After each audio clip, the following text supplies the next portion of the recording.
मेरे प्यारे बच्चों नमस्कार। आज हम महाराष्ट्र के एसएससी बोर्ड 10 का चैप्टर नंबर 3 पढ़ेंगे, जिसका नाम है ब्रीथ का इसका नाम है ब्रीथ यानी सर्कल। आइए इसको हम पढ़ते हैं और देखते हैं इसमें होता क्या है। सबसे पहले आपको ब्रीथ क्या होता है, या टाइम वेस्ट की हम स्टार्ट करते हैं और देखते हैं ब्रीथ क्या होता है। ब्रीथ का अगर किसी ब्रीथ की परिभाषा है किसी निश्चित बिंदु से मान लीजिए मेरा ये बिंदु है, ठीक है, किसी निश्चित बिंदु से समदूरस्थ मतलब समान दूरी पर, किसी निश्चित बिंदु से समदूरस्थ एक ही परतल में यानी एक ही परतल में स्थित, ये आपका हो गया समदूरस्थ। क्या होगा आपका समदूरस्थ बिंदुओं के समसमुच्चय को क्या बोलते हैं, ब्रीथ बोलते हैं। एक ही परतल में किसी निश्चित बिंदु से समदूरस्थ बिंदुओं के समसमुच्चय को ब्रीथ करते हैं। और ये जो निश्चित बिंदु है उसको बोलते हैं केंद्रक। क्या बोलते हैं, सेंटर। क्या बोलते हैं, सेंटर यानी केंद्रक। ब्रीथ का केंद्र निश्चित बिंदु या स्थिर बिंदु को ब्रीथ का केंद्र कहते हैं। स्थिर बिंदु है ना, ये सब क्या परिवर्तन बिंदु। ब्रीथ के केंद्र से होकर जाने वाली रेखा को ब्रीथ का व्यास कहते हैं। अब मान लीजिए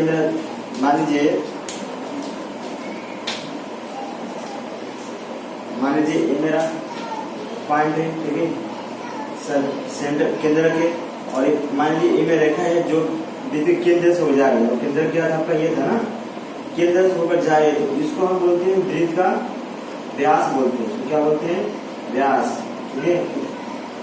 और ब्रीथ के केंद्र और उसकी ब्रीथ को मिलाने वाली रेखा को त्रिज्या बोलते हैं। ब्रीथ के केंद्र और उसकी रेखा को, ब्रीथ का केंद्र और ब्रीथ को मिलाने वाली रेखा को क्या बोलते हैं, त्रिज्या बोलते हैं। त्रिज्या क्या होती है, व्यास की आधी होती है, ठीक है। और एक ही ब्रीथ में असंख्य व्यास और त्रिज्या होती है। देखिए बहुत सारे आपका आ जाएंगे, जैसा मतलब ऐसा बहुत सारे व्यास आ जाएंगे, ठीक है। अब त्रिज्या आ जाएगी और लिखा हूँ एक ही ब्रीथ में असंख्य व्यास और त्रिज्या होती है, राइट। अब मानते हैं ब्रीथ के दो बिंदुओं को मिलाने वाली रेखा को जीवा कहते हैं, जो केंद्र से पास नहीं हो रही है। क्या हो रहा है, ब्रीथ की दो बिंदु, मान लीजिए एक मेरा बिंदु है, एक मेरा यहाँ बिंदु, जब इसको मिलाते हैं ना तो इसको बोलते हैं जीवा बोलते हैं। इसको क्या बोलते हैं, जीवा। इसको क्या बोलते हैं, जीवा बोलते हैं। ब्रीथ की सबसे, ये भी जीवा है, ये सब क्या आपका जीवा है, ये भी जीवा है, जो केंद्र से होकर जा रही है वो भी जीवा है, लेकिन वो क्या है, ब्रीथ की सबसे बड़ी जीवा को व्यास कहते हैं। ब्रीथ की सबसे बड़ी जीवा क्या बोलते हैं, व्यास बोलते हैं, यानी डायमीटर बोलते हैं, ठीक है। ब्रीथ की सबसे बड़ी जीवा को व्यास कहलाते हैं। एक ही ब्रीथ में असंख्य जीवाएं होती है, एक ही ब्रीथ में असंख्य जीवाएं क्या होगी, आपको बहुत सारे जीवाएं होंगी, ठीक है। ब्रीथ की परिधि आपको पता ही होगा, क्या होता है, 2πr, जहाँ पाई का मान क्या होता है 22/7 या 3.14। ब्रीथ का क्षेत्रफल πr², जहाँ पर r क्या आपका त्रिज्या है ना। त्रिज्या क्या होती है, व्यास की आधी होती है, मतलब r=12/2, ठीक है। इतना आप लिखिए, पहले समझिए, फिर इसके बाद हम पढ़ते हैं आपका मेन चैप्टर। ये था आपका इंट्रोडक्शन ना, ब्रीथ क्या होती है, ब्रीथ में क्या क्या होती है, ठीक है।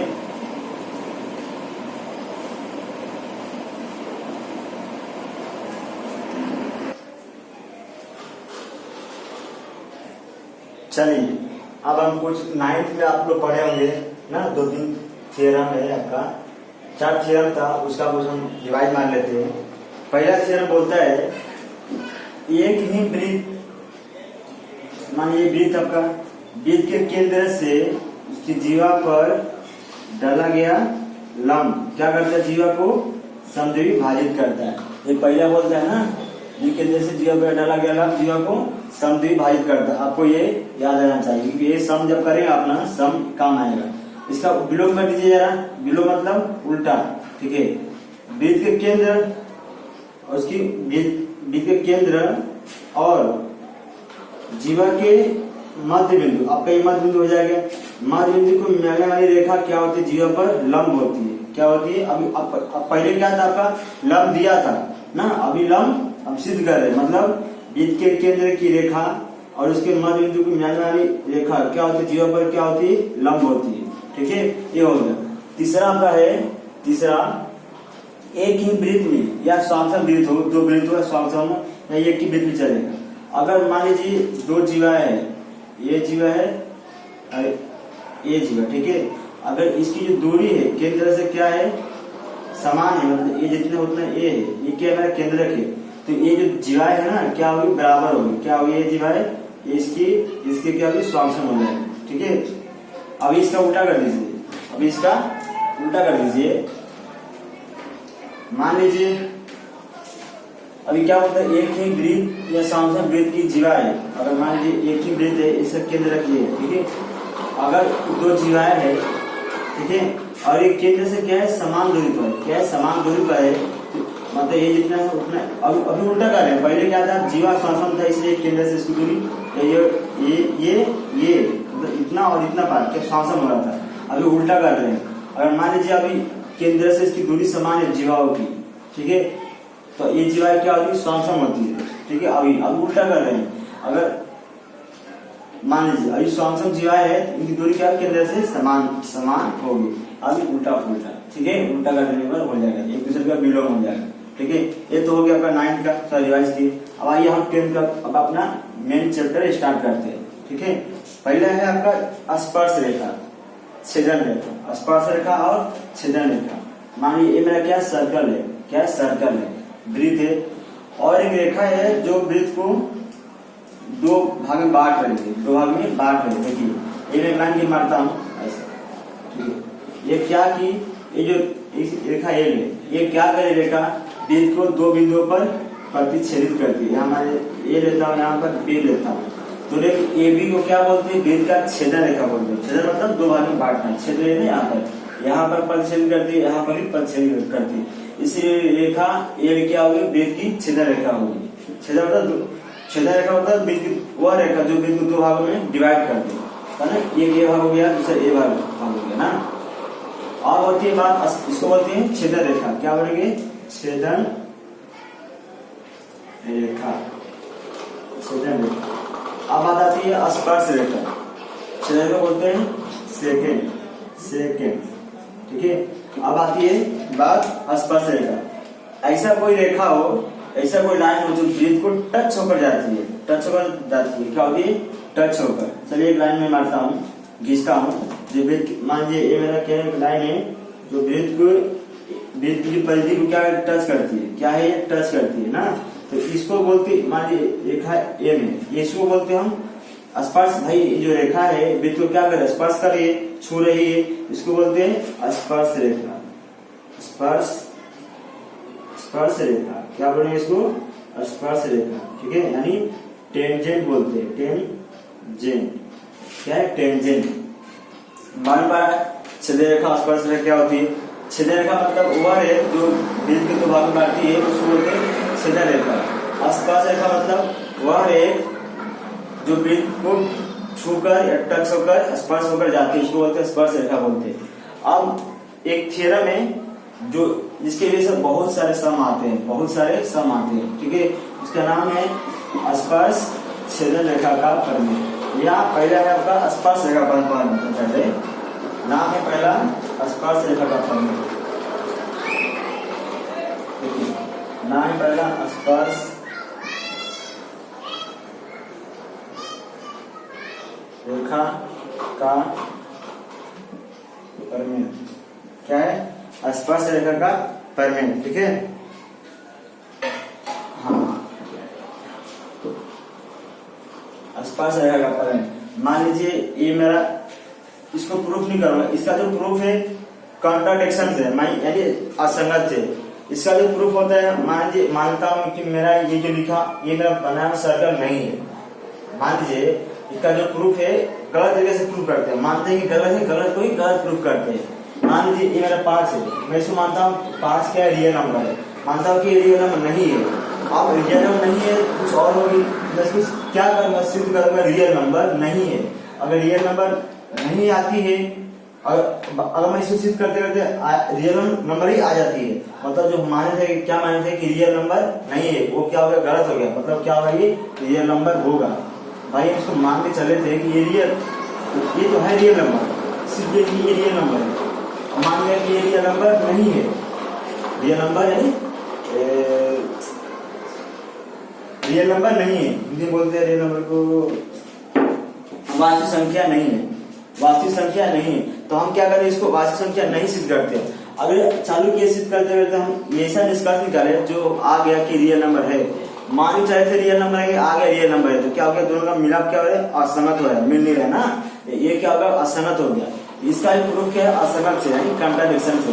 इसका प्रूफ नहीं करेंगे, प्रूफ बहुत बड़ा है, लोग एग्जाम इसका नहीं देता है, इसका सिद्ध करने को नहीं पूछता है, बस थ्योरम समझ लीजिए क्या थ्योरम होती है, ठीक है। स्पर्श रेखा, ये हमारी स्पर्श रेखा हो गया, ये मेरा क्या है, मानिए ये मेरा क्या आपका स्पर्श रेखा, ठीक है। यहाँ बिंदु मेरा क्या है, पी है, मेरा एक रेखा है ये रे, और मानिए क्या है, वृत्त का केंद्र है, वृत्त का क्या है, केंद्र है। तो मैं ये क्या होगी, मेरी ये त्रिज्या होगी, क्या होगी, त्रिज्या, ये क्या है, त्रिज्या है ना, इसका नाम ओ देता हूँ। तो स्पर्श रेखा बोलता है, स्पर्श रेखा का परिणाम बोलता है वृत्त की त्रिज्या, और स्पर्श जो स्पर्श रेखा होती है वृत्त की त्रिज्या पर लंब होती है, जो स्पर्श रेखा होती है वृत्त की त्रिज्या पर क्या होती है, लंब होती है, क्या होती है, लंब होती है। भाई ये अगर बाहर जाए अंदर जाएगा तो जीवाय हो जाएगा, तो लंब होती है, वो जानते हैं, 9 से पढ़े। अभी हमको स्पर्श रेखा से हेल्प से पढ़ना है ना। और स्पर्श रेखा क्या है, वृत्त की जीवा पर क्या होती है, लंब होती है, क्या होती है, लंब होती है। ध्यान सुनिएगा, जो स्पर्श रेखा है, स्पर्श रेखा वृत्त की त्रिज्या पर क्या होती है, लंब होती है, सॉरी उसी में जीवा बोल दिया था, क्या होती है, त्रिज्या पर लंब होती है, ठीक है। यहाँ लिख देता हूँ, वृत्त की स्पर्श रेखा त्रिज्या पर लंब होती है, क्या होती है, लंब होती है, ठीक है। अभी इसका उल्टा कर लीजिए, उल्टा मतलब इसका विलोम ले लीजिए। मान लीजिए कि मेरा ये लंब नहीं है ना, पहले क्या दिया था, त्रिज्या दिया था, स्पर्श रेखा दिया था। अब हम सिद्ध करेंगे ये रियल क्या है, स्पर्श रेखा है, और इसका विलोम क्या होगा। मान लीजिए जो एक रेखा है, एक रेखा है, ठीक है, जो वृत्त के बाह्य भाग में है, और ये त्रिज्या, त्रिज्या क्या उस रेखा पर क्या है, लंब है, तो जो एल होगा ना, क्या हो जाएगी आपका, स्पर्श रेखा हो जाएगी, क्या हो जाएगी, स्पर्श रेखा हो जाएगी। कब, जब त्रिज्या वृत्त के बाह्य भाग में से रेखा पर क्या हो, अगर लंब हो, अगर लंब हो तो ये क्या हो जाएगी, आपकी स्पर्श रेखा हो जाएगी। अभी इसका विलोम, वृत्त की त्रिज्या, त्रिज्या अगर वृत्त के बाह्य भाग पर लंब हो, बाह्य भाग मतलब एक रेखा होगा, वो क्या हो, लंब हो, बाह्य लंब हो तो वह रेख, सॉरी लंब नहीं, हाँ लंब हो तो वह रेख स्पर्श रेखा होती है। समझे क्या होती है स्पर्श रेखा। पहले क्या दिया था आपको, लंब दिया था, अभी हम स्पर्श, तो स्पर्श रेखा दिया था तो हम लंब बताए, अभी जब लंब रहेगा तो क्या बताएंगे, स्पर्श रेखा। यही आपको ध्यान रखना। अब इसी पर बेस पर पूरा आपका एक चैप्टर 13.1 है, इसमें बहुत सारे क्वेश्चन है। अब इसको लिख लीजिए। अब आती है बारी, आप समझते हम स्पर्श रेखा समझ गया, छिद्र रेखा समझ गया आपको, राइट, स्पर्श रेखा का परिचय समझ गया ना। अब आती है रेखाखंड, स्पर्श रेखाखंड। मान लीजिए ये मेरा क्या है, सर्कल है, क्या है, सर्कल। मान लीजिए वृत्त के बाह्य भाग में एक बिंदु है, तो उसकी स्पर्श रेखा से, उस बिंदु से वृत्त की खींचेगा स्पर्श रेखा, ये जो होती है ना, इसको बोलते हैं हम, देखिए, ठीक है, ये थोड़ा हमारा मिस्टेक हो गया, ठीक है। मान लीजिए ये मेरा केंद्रक है, ठीक है, ये मेरा ओ है, ठीक है। अगर मान लीजिए मेरा बिंदु है जो वृत्त के बाह्य भाग में स्थित है, उसका नाम मैंने टी दिया, क्या दिया, टी दिया। तो जो स्पर्श बिंदु मेरा मान लीजिए ए और बी है, क्या ए और बी है। वृत्त के बाएं भाग में स्थित कोई बिंदु अगर स्पर्श रेखा से मिलाते हैं तो उसको बोलते हैं स्पर्श रेखा खंड। क्या बोलते हैं भाई? अब ये जो पूरा क्या था स्पर्श रेखा था ना, अब एक पॉइंट ले लिया बाहर और इसको मैं यहाँ तक ले लिया, तो यहाँ से कट हो गया ना आपका, रेखा था पहले पूरा, वो क्या बन गया आपका? रेखा खंड बन गया। तो वो कैसी रेखा थी आपकी? स्पर्श रेखा थी, तो अभी क्या हो जाएगा? स्पर्श रेखा खंड हो जाएगी, यानी सेगमेंट हो जाएगा। ठीक है, तो वृत्त के बाह्य भाग से स्पर्श रेखा को मिलाने वाली रेखा को क्या बोलते हैं? स्पर्श रेखा खंड बोलते हैं। और इसके ऊपर एक थ्योरम है ना, इसको सिद्ध भी, अगर वृत्त के बाह्य भाग में स्थित कोई बिंदु ना, वृत्त के बाह्य भाग से खींची गई स्पर्श रेखा, अभी बोलता हूं, वृत्त के बाह्य भाग से खींची गई स्पर्श रेखा है स्वांगसम होती है। एक प्रमेय है आपका, थ्योरम है, इसके बाद वाला से आपका स्पर्श रेखा खंड समझा। वृत्त के बाह्य भाग स्पर्श बिंदु को मिलाते हैं तो क्या बनते हैं? आपका ए पी और पी बी, क्या है? आपकी स्पर्श रेखा है। अब इसका एक प्रमेय है स्पर्श रेखा खंड का प्रमेय, वो बोलता है, क्या कहता है? कथन उसका है कि वृत्त के स्पर्श रेखा खंड स्वांगसम होते हैं। अगर वृत्त के बाह्य बिंदु से खींची गई स्पर्श रेखा खंड, ये मेरा बाह्य भाग हो गया, उसके बाह्य भाग से खींची गई स्पर्श रेखा खंड क्या होती है? स्वांगसम होती है, बराबर होती है। ठीक है, इसका चलिए हम इसको नेक्स्ट सेक्शन में इसको हम प्रूफ करते हैं, कैसे आपको प्रूफ करना है, इतना आप समझ लीजिए।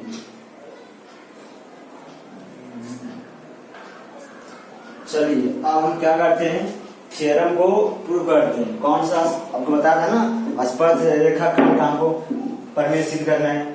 स्पर्श रेखा खंड आपको पता ही है, स्पर्श रेखा क्या होता है? वृत्त के बाह्य भाग से, वृत्त के बाह्य भाग से खींची गई रेखा को क्या बोलते हैं? स्पर्श रेखा खंड बोलते हैं। ये बोलता है, इसका प्रमेय क्या बोलता है? वृत्त के बाह्य भाग से खींची गई स्पर्श रेखा खंड स्वांगसम होते हैं। मान लीजिए मेरा वृत्त का बाह्य भाग है, ठीक है ना, इसी में क्या कहता हूँ? ये स्पर्श रेखा खींचता हूँ, क्या खींचता हूँ? स्पर्श रेखा खींचता हूँ। ठीक है, खींच दिया, ये भी खींच दिया, आपका स्पर्श रेखा है ना, आपके हो गई ये, समझिए स्पर्श रेखा हो गया। ठीक है, ये मेरा बाह्य बिंदु क्या माने? पी है, स्पर्श बिंदु क्या है मेरा? यहाँ पर ए है और पी है। तो आपको क्या बोलता है कि सिद्ध करिए कि स्पर्श रेखा खंड क्या है? स्पर्श रेखा खंड एपी और बीपी क्या होते हैं? स्वांगसम होते हैं। हमको ए और ए बराबर ए और आपको सिद्ध करना है। ठीक है, और मानता हूं वो क्या? वृत्त का केंद्र है, ये अपना दत्त रहेगा। ठीक है, दत्त लिखिए बिंदु वो केंद्र वाले वृत्त में एक एपी और बीपी क्या है? स्पर्श रेखा खंड है। हमको क्या करना है? एपी और बराबर बीपी करना है, मतलब एपी स्वांगसम बीपी करना है। एक रचना किया, क्या किया? रचना किया, बिंदु पी को केंद्र ओ से मिलाना, मतलब रेख ओपी खींचा तथा त्रिज्या भी खींच दिया। आपको क्या खींच दिया? त्रिज्या खींच दिया। ठीक है, ये वृत्त की त्रिज्या खींचा, क्या खींचा? त्रिज्या। हमको एपी बराबर बीपी करना। ये कब होगा? जब ए और त्रिभुज और ये त्रिभुज क्या होगा? स्वांगसम होगा। हमारा काम क्या रहेगा? दोनों त्रिभुज को स्वांगसम सिद्ध करना। काम हमारा ये क्या रहेगा? हमारा दोनों त्रिभुज को स्वांगसम सिद्ध करना। चलिए, और त्रिज्या रचना किया गया, त्रिज्या एओ तथा त्रिज्या बीओ घींचा। क्या किया? घींचा ना। अब चलिए प्रूफ करते हैं। क्या प्रूफ करना हमको? बीपी बराबर एपी ना। ये कब होगा? जब ए वाला त्रिभुज ए वाला मतलब त्रिभुज ए ओ पी स्वांगसम त्रिभुज बी ओ पी की ना, हम इस त्रिभुज क्या करते हैं? दोनों को स्वांगसम सिद्ध करते हैं। तो चलिए, त्रिभुज ए ओ पी तथा त्रिभुज बी ओ पी में देखिए क्या है? रेख ए ओ स्वांगसम है किसके? रेख किसकी? किसके स्वांगसम है? रेख ए ओ स्वांगसम है किसके? बी ओ के, बी ओ के ना, कि एक ही वृत्त की त्रिज्या, एक ही वृत्त की त्रिज्या ना। आप देखिए, आपको तीन चीज चाहिए। एक तो एक भुजा मिल गया ना, और दो कोण या एक भुजा चाहिए ना। तो एक भुजा या देखिए, ये आप ध्यान देंगे पीओ बराबर पीओ दोनों मार है ना, पीओ बराबर ओपी बराबर ओपी, मतलब ये क्या है, समानी भुजा है। क्या हो जाएगी, समान्य भुजा। तो रेख कौन सी, रेख ओपी स्वांश हो जाएगी किसके, रेख बताइए, रेख ओपी के। क्यों भाई, समानी भुजा। क्या होगी, समानी भुजा। ठीक है, क्या समानी भुजा। और आपको दो भुजा मिल गया, मतलब आपको एक कोण चाहिए। क्या चाहिए, एक कोण चाहिए। जानते हैं कि यह स्पर्श रेखा है, त्रिज्या है, तो स्पर्श रेखा क्या होती है, त्रिज्या पर लंब होती है। अभी पढ़े ना, ये आपका स्पर्श रेखा है और त्रिज्या क्या होगी, लंब होगी ना। तो ये ए ओ टी 90 है और ओ बी टी भी की तरह लंबे होगा। कहां से, स्पर्श त्रिज्या रेखा का परिमेय से ना। अभी आपको रेख देखिए, सॉरी कोण ओ ए टी बराबर स्वांशम कोण ओ बी टी। कहा है भाई, बताइए, प्रत्येक कोण 90 अंश। स्पर्श रेखा त्रिज्या परिमेय, स्पर्श रेखा त्रिज्या परिमेय ना, ये है ना। यानी प्रत्येक कोण 90। स्पर्श रेखा क्या होती है, स्पर्श रेखा त्रिज्या परिमेय क्या होती है, त्रिज्या स्पर्श रेखा क्या होती है, त्रिज्या पर लंब होती है। ये क्या होती है, इस पर लंब होती है, तो 90 हो गया ना। इसलिए मिल गया ना तीन चीज आपको। इसलिए त्रिभुज ए ओ पी स्वांशम हो जाएगा किसके, त्रिभुज बी ओ पी के। कौन सी कसौटी से, भू को भू की कसौटी से। ठीक है, तो ये जब त्रिभुज स्वांशम हो गया तो इसके अन्य पार्ट भी क्या होगा, स्वांशम हो गया ना। इस समान घटक में क्या होगा, स्वांशम होगा। अब समान घटक में क्या चाहिए, एपी स्वांशम क्या चाहिए, डीपी चाहिए ना। इसलिए भुजा एपी स्वांशम हो जाएगी भुजा डीपी की। कहा भाई, स्वांशम त्रिभुज की संगत क्या, भुजा, संगत भुजा ना है। इसलिए रेख एपी स्वांशम रेख कौन सा, बी टी हो गया, हेंस ट्रू। ये आपको प्रूफ करना है ना। कुछ ये बस दो त्रिभुज क्या करना, आपको समिश्रित करना। अब हम करेंगे इसके, देखिए अब हम करेंगे अगले लेक्चर में 3.1 जितना हम पढ़े ना अभी, उसके बेस पर करेंगे 3.1 करेंगे। ठीक है,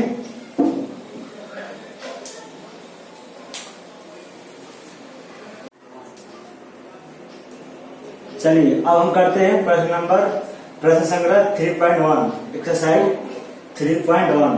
उसमें से पहला क्वेश्चन ने दिया है, सी केंद्र वाले वृत्त में ए बी क्या है, स्पर्श रेखा है, और बिंदु ए स्पर्श बिंदु है। क्या है, स्पर्श बिंदु है। तो निम्नलिखित प्रश्नों के उत्तर लिखिए। ये सब क्या करना, आपका प्रश्न का उत्तर लिखना है। ठीक है, पहला प्रश्न आपका, एंगल सी ए बी का माप कितना होगा, किधर सी ए बी का माप कितना होगा, बताइए। देखिए ए बी क्या है, स्पर्श रेखा है, और सी ए क्या है, त्रिज्या है। तो स्पर्श त्रिज्या के पढ़ने से ए बी लंब हो जाएगा ए सी पर, मतलब ये कितना हो जाएगा आपका, 90 हो जाएगा। कितना हो जाएगा, 90। लिख देते इसको। पहला, रेख ए बी लंब है किस पर, या बी ए, क्या है, बी ए लंब है किस पर, रेख त्रिज्या सी ए पर ना। क्यों, स्पर्श त्रिज्या रेखा प्रमेय ना। चलिए दूसरा, तो इसलिए एंगल सी ए बी कितना हो जाएगा, 90। दूसरा क्या पूछा, देखिए दूसरा पूछा है बिंदु सी रेख ए बी से कितनी दूरी पर है। बिंदु सी किधर है आपका, सी ए बी से, मतलब यहाँ से कितनी दूरी पर है, ए बी से कितनी दूरी पर है। ठीक है, देखिए तो सी ए क्या है, त्रिज्या है, और त्रिज्या की लंबाई दिया है आपको, 6 दिया है। क्या दिया है, 6 दिया है। त्रिज्या की लंबाई कितना दिया है, 6 दिया है।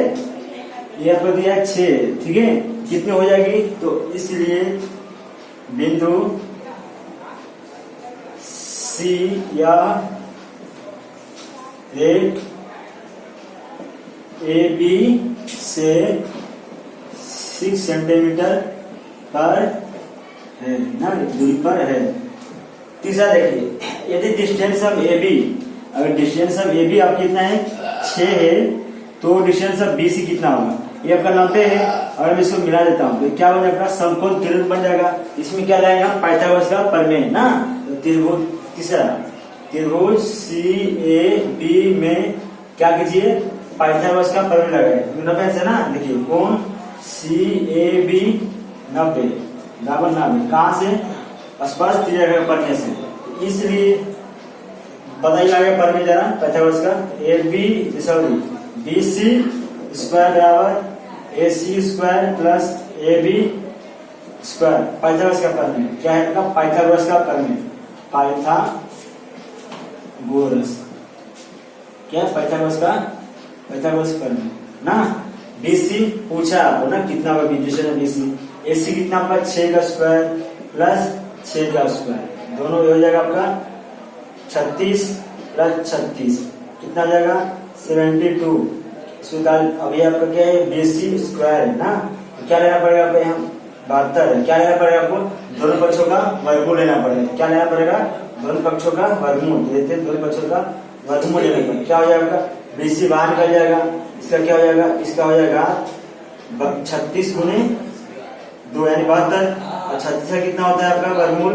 6 ना। इसलिए बीसी बराबर 6 बाहर निकल जाएगा आपका 36 का वर्गमूल, कनी 2 क्या होगा? बच जाएगा। तो बीसी बराबर 6 कनी 2 सेंटीमीटर ना। ये आपका आंसर है। समझ में आया? चलिए अभी हम फोर्स करेंगे। क्या करेगा? फोर्थ इतना लिख लीजिए, फोर्स करेंगे। ठीक है, फोर्थ से एंगल ए बी सी का माप निकालिए। ए बी सी किधर है? ए बी सी का माप निकालना है। किसका? ए बी सी का ना। देखिए ए बी सी की संख्या कौन सी होगी? क्या है? देखिए आपके पास क्या है? डिस्टेंस ऑफ ए सी कितना आपके पास? 6 है ना, और डिस्टेंस ऑफ किसका? बी सी कितना था? आपने निकाले यार 6 करनी 2 अभी आप निकाले ना, तीसरे में इसका बीसी का मान आप निकाले ना। अब ध्यान से देखेंगे, आपको क्या पूछे? एंगल ए बी सी की संख्या कौन सी? ए सी ना। जो ए सी है करनी कितनी है? एक बार आप ध्यान देखेंगे तो डिस्टेंस ऑफ ए सी देखिए क्या है। अगर मैं इसको भाग देता हूं, किसे भाग देता हूं? आपको डिस्टेंस ऑफ बी सी क्या मिलेगा? देखिए आपको क्या मिलेगा? आपको 6/6 करनी में 2, ये कट जाएंगे, मतलब क्या? 1/, करनी में 2 ना। तो ये जो है आपका कौन? बी सी क्या है? कर्ण की क्या है? आधी हो रही है ना। कर्ण की 1/, करनी में कितने हो रही है? कितने हो रही है? 1/, करनी में 2 हो रही है। तो करीब तो ये कितना कौन हो जाएगा आपका? ये 45 हो जाएगा ना, क्योंकि 45 की भुजा कितना होते हैं? कोण की कितना होते हैं? 45 होते हैं। ये आप ध्यान से देखेंगे, ये ऐसा ना करके आप, अगर आप ऐसा करते हैं, देखिए कैसा, देखिए ये भी जी था त्रिभुज ए बी सी में, देखिए ए बी बराबर है ए सी के कितना? 6 सेंटीमीटर ना। तो त्रिभुज एबीसी क्या हो जाएगा? आपका समद्विबाहु त्रिभुज हो जाएगा। जब समद्विबाहु त्रिभुज हो जाएगा तो ये जितना होगा उतना ये भी होगा, राइट ना। तो आपका समबाहु त्रिभुज हो गया, तो मतलब ये कितना 90 है, तो ये कितना? ये दोनों कोण क्या हो जाएगा? समान हो जाएगा। इसकी भुजा ये हो जाएगी और इसकी भुजा ये, दोनों समान हो जाएंगे, मतलब क्या हो जाएगा? 45 और 45। इसलिए त्रिभुज ए बी सी एक 2 समद्विबाहु त्रिभुज है। इसलिए एंड कोण भी लिख दीजिए, सी ए बी कितना है? 90 डिग्री। इसलिए कोण ए बी सी कितना हो जाएगा? 45 ना, 45, और ए सी बी कितना हो जाएगा? 45 हो गया। चलिए ये आपका हो गया 4। अब हम करेंगे दूसरा क्वेश्चन। क्या करेंगे हम? दूसरा क्वेश्चन। अब हम क्वेश्चन नंबर 2 करते हैं। इसमें लिखा है वृत्त के वो केंद्र वाले वृत्त में वृत्त के बाह्य भाग में बिंदु एक आर स्थित है, उसे क्या खींचा गया है? दो स्पर्श रेखा खींचा गया, इसका नाम है आर ए और आर ए। ठीक है, स्पर्श रेखाखंड वृत्त को बिंदु एम पर बिंदु एम और एम पर क्या करती है, प्रतिच्छेदित करती है। यदि length of O R, length of O R किधर है आपका, ओ आर इधर है ना, यदि लेंथ ऑफ ओ आर कितना है, 10 है ना, तो वृत्त की त्रिज्या ज्ञात करना है। क्या ज्ञात करना है, वृत्त की त्रिज्या। तो वृत्त की त्रिज्या 5 सेंटीमीटर है, सॉरी, यदि length of O R 10 centimetre और वृत्त की त्रिज्या दिया आपको 5 सेंटीमीटर, ये भी दिया है 5, ये भी 5 ना। तो निम्नलिखित प्रश्नों के उत्तर लिखिए। प्रत्येक स्पर्श रेखाखंड की लंबाई ज्ञात कीजिए। ठीक है, आर एम और आर एम जानते हैं कि एक ही वृत्त में वृत्त के बाएं भाग से खींची गई स्पर्श रेखाखंड क्या होती है, समसम होती है। मालूम है ना, जितना आर एन होगा उतना ही आर एम होगा। क्यों, क्योंकि वृत्त के बाएं भाग से खींची गई स्पर्श रेखा क्या होती है, समसम होती है। राइट, चलिए करते हैं इसको, तो हल करते हैं, पहले निकालते हैं ना। अब क्या निकालना है आपको, आर एन निकालिए चाहे आर एन निकालिए। अब जानते हैं कि स्पर्श रेखा है और ओ एन क्या है, त्रिज्या है, तो ये क्या हो जाएगी, लंब हो जाएगा ना।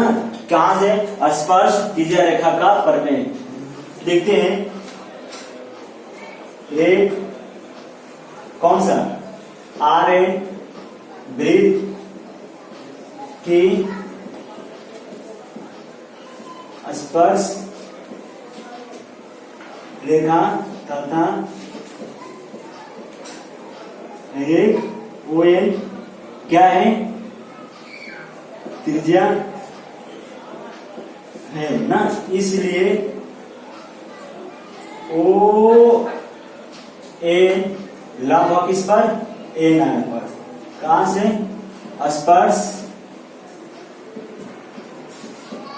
स्पर्श त्रिज्या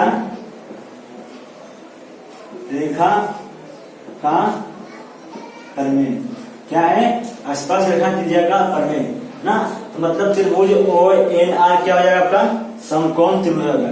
इसलिए एंगल ओ एन आर कितना हो जाएगा, 90 ना। इसलिए त्रिभुज ओ एन आर कितना हो क्या हो जाएगा, समकोण त्रिभुज है। क्या है, समकोण त्रिभुज है। अब इसमें क्या लगाइए, पाइथागोरस लगाइए।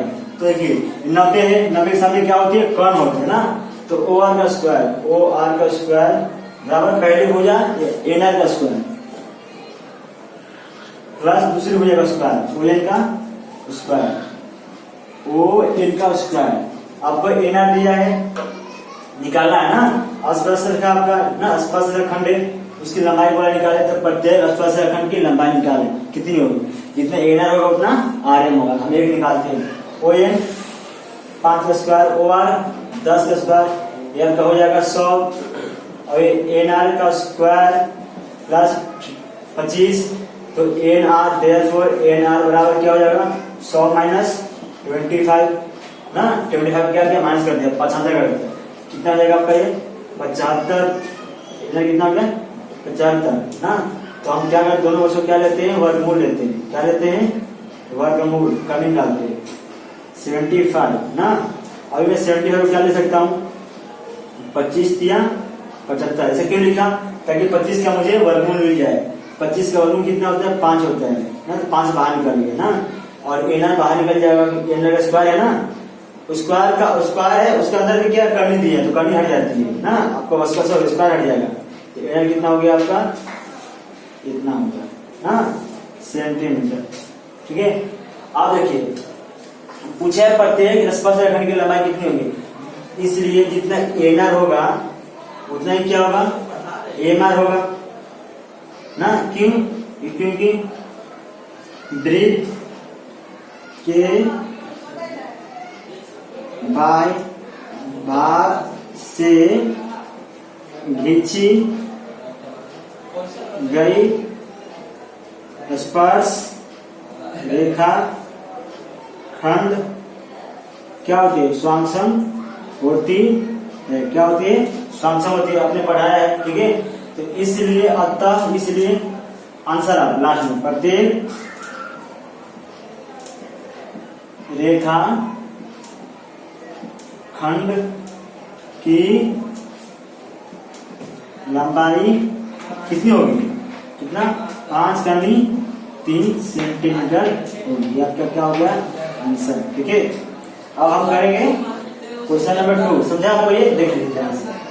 क्वेश्चन नंबर 2 में क्या पूछा आपको, देखिए एम आर का माप कितना होगा, एम आर का माप कितना होगा। आपको कितना मिला है स्पर्श रेखा की लंबाई, बोली जरा, याद है? हाँ ना, 5×3 मिला है ना, 5×3 मिला है ना, अभी निकाले ना पहले।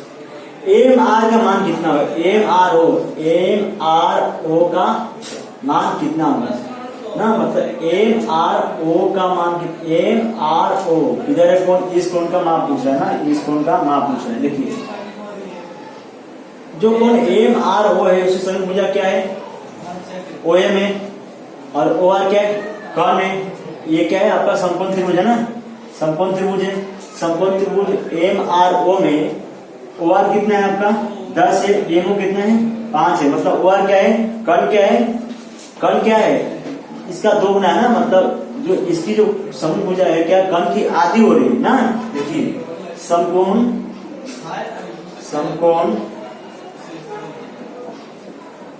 दूसरा कर रहे हैं, समकोण त्रिभुज एम आर ओ में देखिए ओ एम कितना है आपका 5 ना, और ओ आर कितना दिया आपको 10 है, सब कितना 10 ना, मतलब क्या है ना, मतलब क्या है, जो ओ एम है, ओ एम क्या है, हाफ ऑफ किसका है, ओ आर का ना, है ना भाई। देखिए हाफ ऑफ किसका है, ओ आर का ना, मतलब ओ आर कितना है 5, 10 है, 10 को काटेंगे कितना 5 हो जाएगा ना, वो है कि नहीं है यहाँ से, है ना। तो जो ओ एम है किसकी समूह भुजा है, कौन, एम आर ओ के क्या है समूह भुजा है। तो इसलिए कौन एम आर ओ कितना हो जाएगा, बोलिए हाफ है। अगर 30, 60, 90 के परमेय में 30, 60, 90 के परमेय में किसकी भुजा आधी होती है, कर्ण की आधी, 30 अंश की भुजा कर्ण की क्या होती है, आधी होती है ना। तो इसलिए और 60 अंश की कर्ण में 3/2 होती है ना, 60 अंश की कर्ण में 3/2 होती है। तो इसलिए एम आर ओ कितना हो जाएगा आपका, कितना हो जाएगा बोलिए, तो 30 कहां से 30, 60, 90 के परमेय से, क्यों, क्योंकि ये जब आपका कर्ण था ना, ये ओ आर था, ओ आर क्या वो कर्ण है, समकोण त्रिभुज ना, ये कर्ण है, कर्ण इस कोण की भुजा क्या ओ एम, वो क्या कर्ण की आधी है ना, तो 30 अंश क्या हो जाएगा, कर्ण की आधी होती है, जानते हैं, इसलिए कितना जाएगा 30 अंश हो जाएगा। अब करते हैं तीसरा। देखिए इसमें क्या पूछा है, एम आर एन का माप कितना होगा, एम आर एन ये कितना था आपका 30 था ना, जैसे आप 30 निकाले इसको भी 30 हो जाएगा ना, सेम वैसा ही, राइट। और इसी तरह देखिए हल कर तीसरा करते हैं, कोण एम आर ओ बराबर कोण कितना है 30 है, कहां से समीकरण दे दीजिए उसको 1 से, कहां से 1 से। इसी तरह जैसे आप ये निकाले उसी तरह कोण एन आर ओ भी कितना हो जाएगा 30 हो जाएगा ना, वो भी क्या कर्ण की आधी हो रही है, एन आर ओ क्या हो रही है, कर्ण की आधी हो रही है ना, 30, 60, 90 से परमेय से, 30, 60, 90 का परमेय से ना, ये आपका 10 है, ये क्या है आधा है, तो इसकी जो समूह भुजा है इस कोण की क्या है, कर्ण की आधी हो रही है ना। अब आपको क्या निकालना है, एम आर एन, मतलब इसको और इसको क्या करना पड़ेगा, जोड़ना पड़ेगा। इसलिए कोण एम आर एन ना, एम आर एन क्या हो जाएगा, कोण एम आर ओ प्लस कोण, ध्यान दीजिए वहां पर एम आर ओ, ये कितना है 30 है प्लस 30 कितना हो जाएगा आपका 60 डिग्री।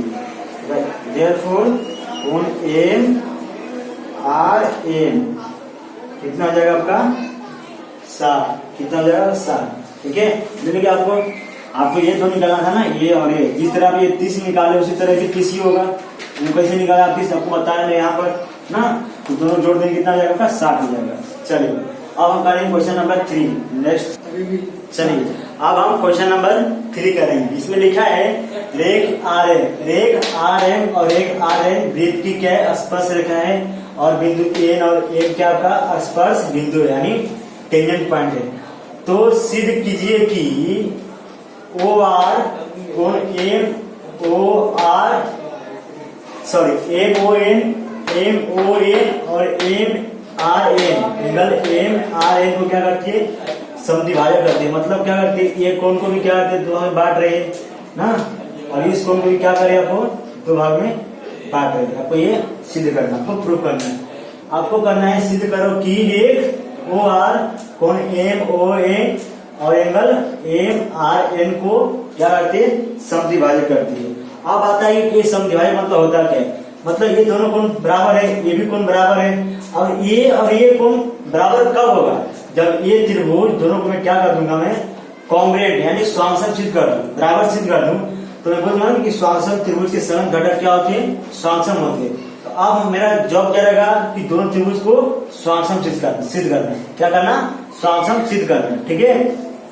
अब देखिए स्वांगसम सिद्ध करने के बाद दो एंगल चाहिए, तीन घटक चाहिए। देखिए एक घटक आपको ये मिल जाएगा कि क्या कि वृत्त के बाह्य भाग से खींची गई स्पर्श रेखाखंड क्या होती है, स्वांगसम होती है, राइट। तो मेरा एम आर बराबर हो गया आर एन हो गया, और वो जितना ओ एम होगा उतना आर एन होगा। क्यों, क्योंकि एक ही वृत्त की क्या है, त्रिज्या है, radius of the same circle है, radius of the same circle. जितना ओ एम होगा उतना ओ एन होगा ना। तो आपको एक भुजा मिल गया था, एक साइड मिल गया, एक और भुजा मिल गया, और एक भुजा चाहिए। देखिए ध्यान से, ओ आर दोनों त्रिभुज में आ रहे, ओ आर क्या हो जाएगा, मेरा सामान्य भुजा हो जाएगा। तो भू की कसौटी से क्या हो जाएगा आपका, भुजा की कसौटी से क्या हो जाएगा आपका, दोनों त्रिभुज स्वांगसम हो जाएगा। चलिए मैं आशा करता हूं कि आप दर्द खुद से लिख लेंगे, ठीक है। सादे क्या करना है, सादे भी आप खुद से लिख लीजिएगा। सादे आपको यहाँ से लिखना है, आपको ना सादे यहाँ से मतलब क्या लिखना है ना, कर लेंगे ना, सादे लिख लेंगे। अब मैं करता हूँ उपपत्ति, डायरेक्ट क्या करता हूँ, उपपत्ति। देखिए मैं दो त्रिभुज लेता हूँ और दोनों को क्या करता हूँ, स्वांगसम सिद्ध करता हूँ। देखिए नाम आते त्रिभुज का, मैं लेता हूँ त्रिभुज M O R and triangle N O R में, ठीक है। इसमें क्या होगा आपका, देखिए रेख M R congruent to segment A R, मतलब रेख ए आर। क्यों भाई, क्योंकि स्पर्श रेखाखंड का परिमेय नहीं, स्पर्श रेखा खंड का परिमेय बाय सेगमेंट टेंजेंट थ्योरम ना। चलिए और क्या आप ध्यान देखेंगे कि रेख ओ एम ओ किसके इक्वल है, रेख एन ओ के क्यों भाई, क्योंकि एरिया तो सेम सर्कल, एक ही वृत्त की त्रिज्या, एक ही वृत्त की त्रिज्या, ठीक है। दो घटक मिल गए। अब तीसरा क्या हो जाएगा आपका, देखिए ओवर, दोनों में ओवर वाला ना, दोनों में ओवर वाला ना, and red over congruent to red over. क्यों भाई, सामान्य भुजा, कॉमन साइड, ठीक है। इसलिए ट्रायंगल कौन सा, एम ओ आर स्वांगसम हो जाएगा किसके, ट्रायंगल एन ओ आर की ना। कौन से कसौटी से, बाय भू की कसौटी से, भू की कसौटी से। चलिए ठीक है। आप देखिए ये हो गया। हमको क्या करना था कि एम ओ आर बराबर एन ओ आर करना है, तभी तो आपको ओ आर क्या होगा, समद्विभाजक होगा कोण का। इसलिए अगर त्रिभुज स्वांगसम हो गया तो इसके अदर घटक भी क्या होंगे, स्वांगसम होंगे। मुझे क्या चाहिए, कोण M O R, M O R किसके स्वांगसम होगा, एंगल एन ओ आर की ना। क्यों भाई, क्योंकि स्वांगसम त्रिभुज की संगत क्या, कोण, संगत कोण।